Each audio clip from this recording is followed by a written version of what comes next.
Hello, my name is Andrea, and this is Hi Literature, a program where, hi, where I introduce books and comics and art to you, the viewer, and my kitty cat. Hi, Cleo. Hi, Cleo. This is actually going to be. What are you doing?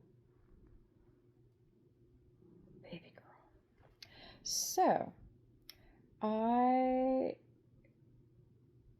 have had this story on my mind for a while, and I thought,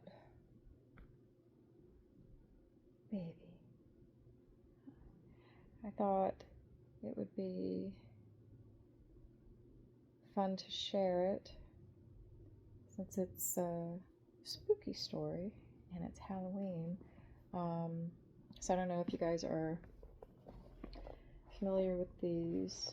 I talked about these briefly before in another video, but these are the Borderland books.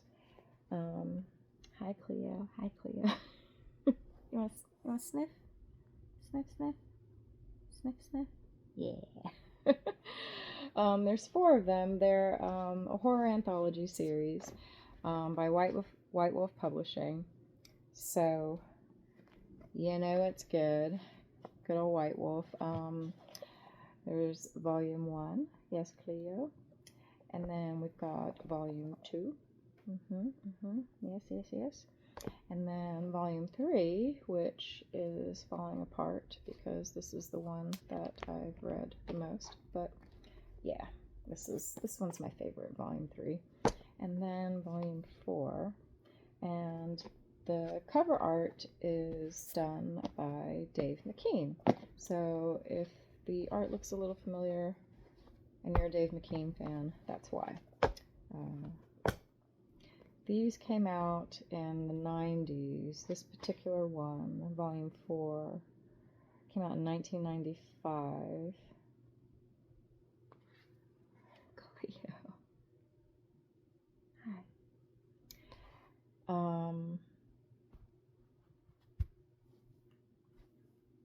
Cleo. Bye. You can't just flick your tail in there like that. So this story, it's by William Ellis, and it's pretty bananas.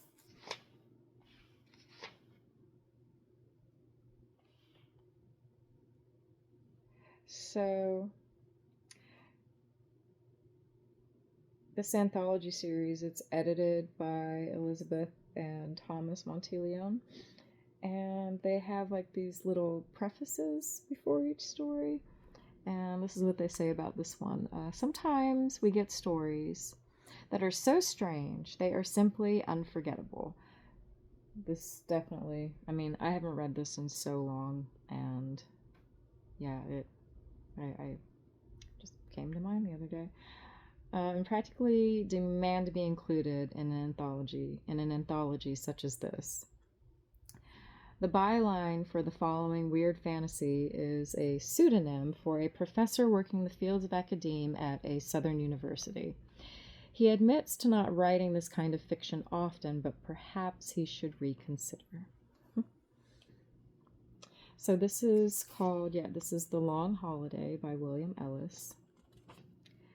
We're trapped here, bugs beneath a bell jar, floundering in thick air.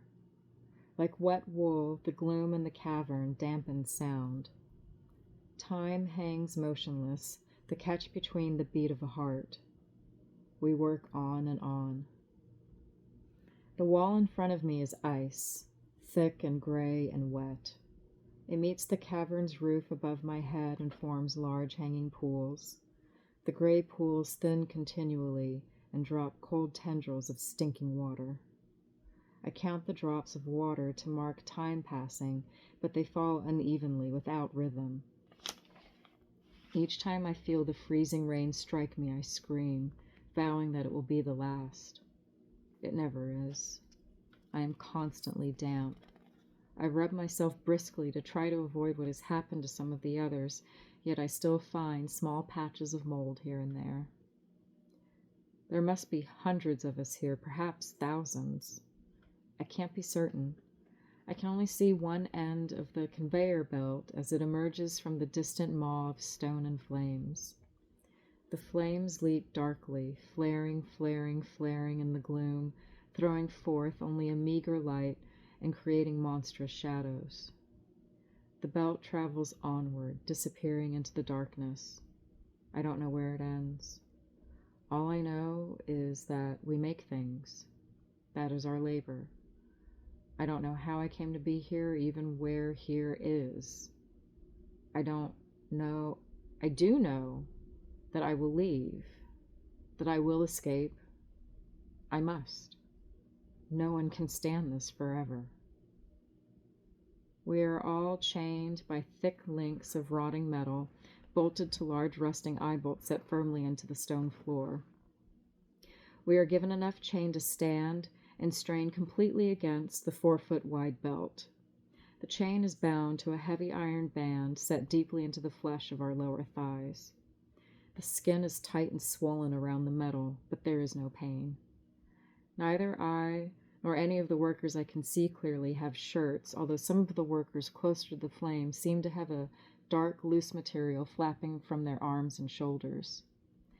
None of us have hair, and the light reflects from gleaming skin and dark hues of orange and red. I am the only one who looks around or even raises their head. All of the others do their work grimly, silently, over and over again. I have screamed, kicked, spit, and whimpered at the others, but they take no notice of me. The silence is only broken by the distant roar of the furnace and the steady drip of water. Here the mindless are fortunate. I believe I've become insane. I see the shapes form in the shadows. They are always preceded by the high, light tinkling of bells. The sound turns the marrow of my bones to ice.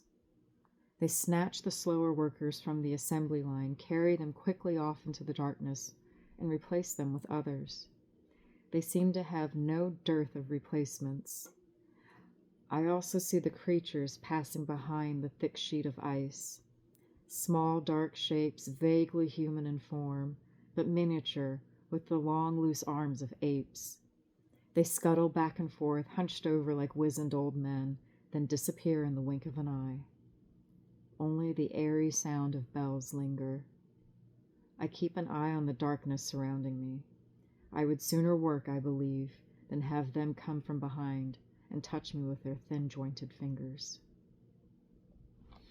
I'll tell you what I do. The conveyor moves at a steady pace and brings down all manner of strange and peculiar things. Each of us has different tasks. For instance, the worker to my left picks up small pieces of green board and with a hot gun melts wire onto it in 3 certain places. I have a short, blunt screwdriver. I tighten screws, but only in a red rectangular metal frame with wheels. It is the size of a large loaf of bread and obviously incomplete. I don't know what it's used for. The conveyor belt itself is made of long sections of some sort of hide, held together by crude stitching. It is torn in places, and whatever kind of rancid hide it is improperly cured. It smells and is greasy to the touch. The belt is carried along by large ancient cogs, clotted and black with grease. Then I was moving, under the belt, through the dirt and debris, and out the other side. I didn't stop. I dove at the ice wall's weak spot and began chopping with my stub of a screwdriver. I dug furiously, maniacally. The light shone on the ice spray as I worked, transforming the crystals into a shower of red and gold like sparks from an anvil. I felt I was being burnt alive. As the shadows danced, I dug harder, my wide eyes transfixed upon the thinning wall, terrified of what might be approaching from behind me. The ice fell apart in ludicrously large chunks, and in seconds I was scraping through the ragged hole, the ice cutting into my shoulders and belly like glass. I leapt to my feet in a horizonless mist of ice and snow.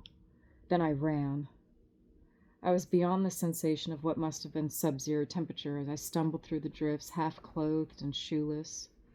My thoughts were still dim, lost somewhere in the back of my mind, trying to keep up with my body's actions. My eyes tried to focus on the measureless gray distance as I ran on and on. What was left of the chain slapped against my legs, and several times I became entangled, burying myself face first in the harsh ice. The drifts were thick and crusted, and as I ran, I broke through with angry, shattering sounds. The weight of fear and exhilarating panic kept me moving. I never looked back, not once. I couldn't have even if I'd wanted. They might have been back there coming for me, gaining on me. At last I could run no farther. The landscape had changed. The hard dunes of packed ice had become billowing white drifts of thick, moist snow. The ground rose and fell in rolling waves, and I slid down a gully head first and lay quietly at the bottom. The snow piled around me as my vision became blurred in the swiftly falling flakes. The ice crystals fell faster, whirling around my face like diving insects, stinging my eyes and nose. I could smell the cold. It was a sharp silver smell, a taste in the back of my mouth, but I still couldn't feel it. Laying there in the vast silence with the snow falling, I felt peace at last. My hard lips struggled against my teeth as I tried to pray and failed. Then upon the wind, I heard the sound that extinguished any spark of hope that had burned in my chest. The bells. Softly at first, only hallucinatory whispers carried by the crying wind, they crept inexorably closer, until they left no doubt that they were coming for me. The chiming rose and fell in the Arctic night as I fought to move my frozen limbs. Kicking and flailing, I burrowed backward into the white bank under the growing wave. I drove myself deeper and deeper into its depths, a lost swimmer in a frozen sea. I lay still at last, resting and hidden in the insulating security of the snow. The outer world was gone, lost in a world of utter silence and dark gray vision. The hunter's bells had finally ceased. They had grown dim and muffled, and then disappeared altogether. I listened, straining to hear anything in the crystalline silence. There was nothing. No heaving of breath, no pounding heart in my chest, no rush of blood in my ears. Nothing. Then the cold engulfed me, hidden there in my brittle womb of ice. I screamed with my frozen voice as the rough, gnarled hands tore me from my burrow. The scream echoed only through my mind, soundless across the frozen waste. The squat figures picked me up in their bone-rigid arms as easily as one would a child, and I found myself face up upon a wide, muscled back. The sky faded from gray to black as the troop began loping across the snow, bells tinkling from their jerkins of skin and fur. All light faded from my eyes as we rushed along the tundra, frozen laughter and silver notes hanging in the air behind us. The fire danced close before my eyes, too close. I threw myself backward, slinging the high-backed chair in which I had been sitting to the floor. I had successfully freed myself from the chair and had been navigating faster than a crab across the floor when I rammed into the wall head first. My vision blurred and my ears rang. As my eyes cleared, I found myself staring at the ceiling where a repeating pattern of skulls and snowflakes was stamped onto squares of antique metal. Then I became aware of the laughter. Deep and rich bellows of mirth filled the small room. The room was wood-paneled, dark, and quite warm. I clutched at the sparse hairs on my scalp and at the arm of the chair. I stood slowly, the pain still deep in my head, overcome with weariness, but filled with an odd, uncomfortable warmth. The laughter continued and became even gustier. Finally, struggling to gain control between rolling bursts of mirth, A voice as warm as the room spoke from behind an even taller chair and wide desk. "Sit, sit!" The chair. The first thing I noticed after maneuvering the tall wing back into its previous position was the firelight, glistening from the plump man's shining bald head. He had swung the chair around abruptly and now sat staring at me, smiling. Tufts of snow-white hair stood out beyond two large red ears. His jowls echoed with smaller and smaller shockwaves as his humor slowly faded.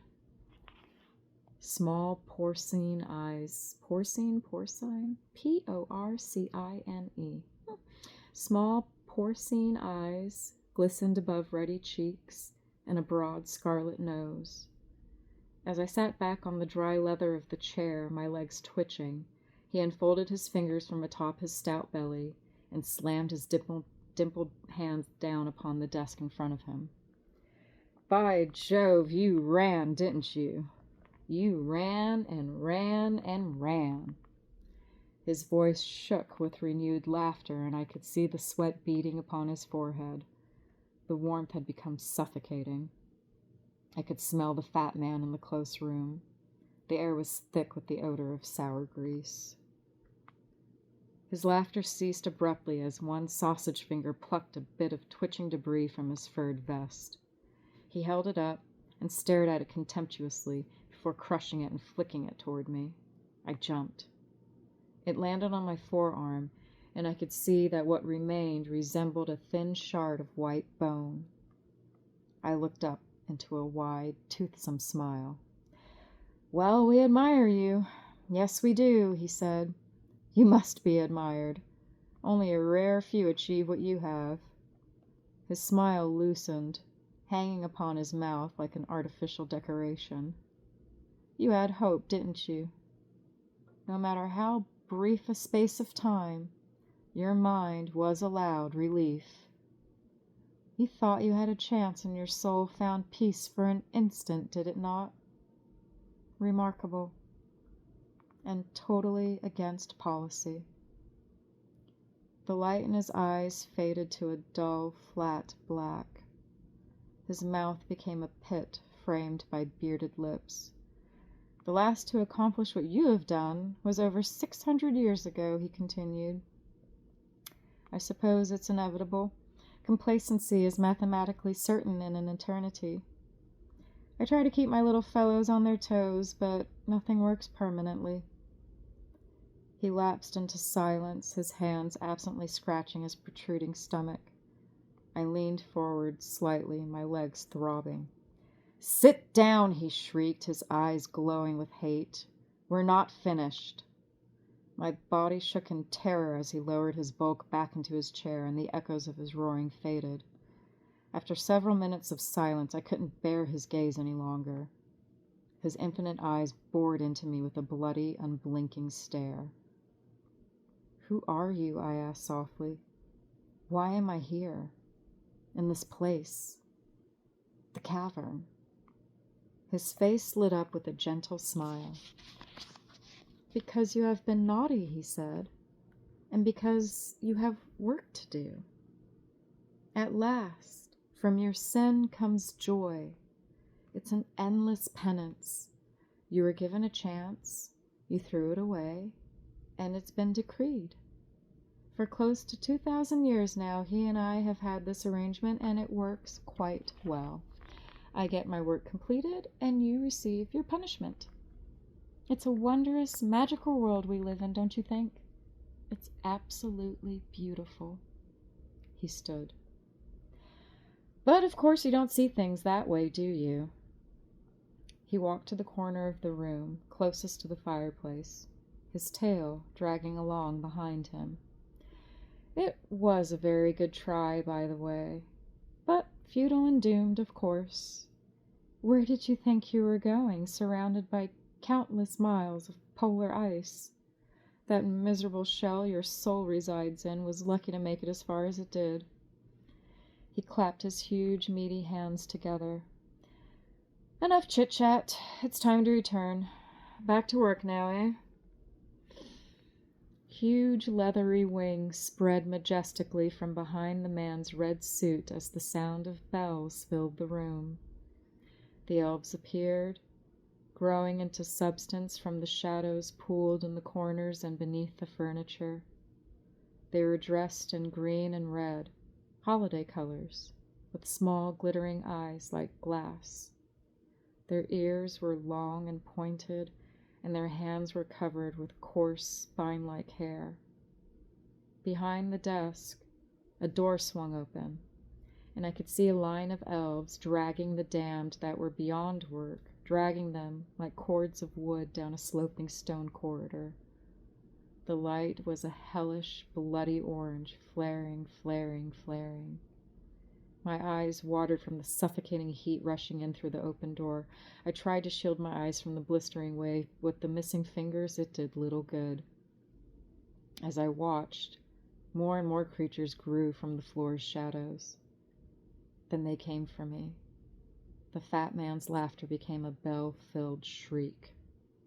And when the elves smiled, their teeth flashed like knives. The end. Oh my goodness. Nightmare Before Christmas.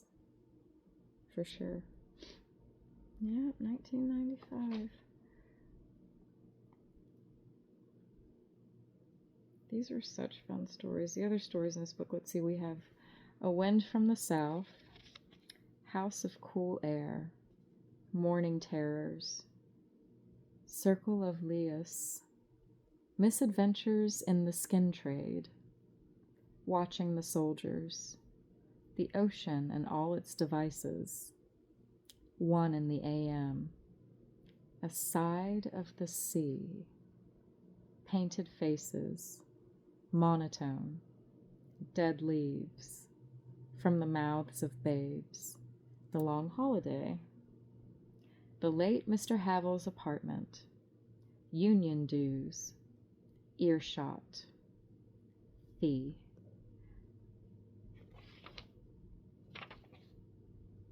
Ooh, I think I'm going to read that one next. I can't remember what it's about. But when I read that title just now, Fee, something... I'm going to read that one next. That one's by Peter Straub. Whale. I hope you all enjoyed that as much as I did. And yeah, I highly recommend getting these books. 3, 2, and 1. They are great fun. And lots and lots of stories. I mean, what I love so much about like short story collections, you can just pick them up and just start reading wherever you want. You don't have to read it from beginning to end. You can just, bounce around. It's just fun. All right. Okay, yeah, that's it. I'm gonna go to bed. There's still so much unpacking to do, but I'm getting there. Getting the books shelved. I was thinking about doing another, like book unpacking video, but honestly, like every time I like start, I just get so angry and grouchy and just, it's just not fun, you guys. It's just, I'm so over it. I'm just moving as much as I have over the last year. Yeah, I just unpacking is, it's a pain in the butt. It's a pain in the butt. And I can't say that it's something that I look forward to doing. And even when I try to, turn it into something that could maybe be a little more enjoyable, it's just too, which is, I don't know, it's frustrating because, the last video I did of that, God, I was so sad in that video. It was so hard to do. because it was right on the heels. Like it was like a couple weeks after Ed had died, and I was just having a really hard time. And I thought, well, I can make another unpacking video and bookshelving video, and this will be like a happier one. But unfortunately, yeah, not happy, but not soul crushingly sad like last time. Just tired, just annoyed, just aggravated, just sick of it. Don't want to do it. It's just a chore, and yeah, I guess it's kind of like, is this how parents feel about their kids sometimes? You love them, but you just get kind of sick of them. I guess that's not true. It's not that I'm sick of my books and comics. It's just that I'm sick of unpacking. I'm so sick of unpacking. Yes, Cleo. We are so tired of it. Hi, Mama. Hi, baby. Hi, sweet girl. Hi, sweetie. All right, you guys, good night. Bye.